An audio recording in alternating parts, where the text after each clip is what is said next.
Hello everyone, welcome back আর good morning সবাইকে। এটা হলো আমার জন্মদিনের দিনের ব্লগটা। সকাল সকাল মানে একদম ভোর ভোর উঠে গেছি, আর উঠেই সব থেকে প্রথমে সানরাইজ দেখেছি, কারণ সানরাইজ দেখে দিনটা শুরু করলে আমার মতে বলে সব থেকে ভালো যায়। তো জন্মদিনের দিনের স্পেশাল সানরাইজটা দেখা তো মাস্ট। সকাল সকাল উঠে ফ্রেশ হয়ে রেডি হয়ে জন্মদিন স্পেশাল মায়ের একটা শাড়ি পরে বেরিয়ে গেছি আমি আর বোন মিলে পুজো দিতে। আর সেদিন এত সাংঘাতিক গরম ছিল যে বলার নয়, মানে সাংঘাতিক রোদ উঠেছে, তার উপরে চ্যাপচ্যাপানি প্যাচপ্যাচানি গরম, যা বলবে। তো এখানে আমরা মন্দিরে চলে এসেছি, আর মন্দিরে এসে পরেই সব থেকে প্রথমে মন শান্ত করে আরাম করে পুজো দিয়েছি।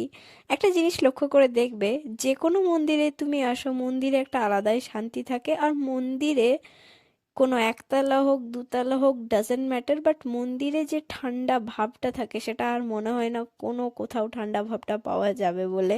তো যাই হোক, এখানে মন ভরে আরাম করে পুজো দিয়ে এবারে প্রত্যেকটা ঠাকুরের কাছে গিয়ে গিয়ে ধূপ দেখালাম, এবং ধূপ দেখিয়ে তারপরে আমি আর বোন মিলে কিছু ফটো ভিডিওস তুলেছিলাম, এবং তারপরে কিছুক্ষণ গাছের ছায়ার নিচে বসলাম।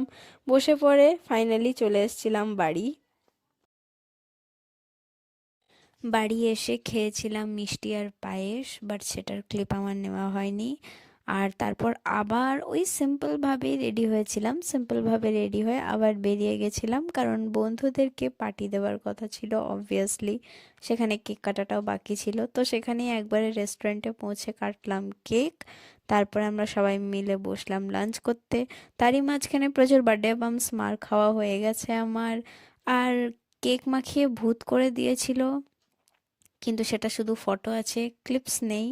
তো যাই হোক, কেক মাখিয়ে ভূত করার পরে ফাইনালি আমরা খাওয়া দাওয়া করলাম। আর আমার বার্থডেটা মোটামুটি এরকমভাবেই কেটেছিল। আর কোনো সেকেন্ড হাফ বা কোনো ফার্দার পার্ট এটার ছিল না, কারণ সন্ধ্যাবেলায় আর কোনো আলাদা করে সেলিব্রেশন হয়নি। তো এখানেই যা হবার হয়েছিল, এবং এইভাবেই আমি আমার বার্থডের সকাল দুপুর যা বলবে ওটা আমি কাটিয়েছিলাম। আজকের জন্য এতটাই, টাটা বাই বাই।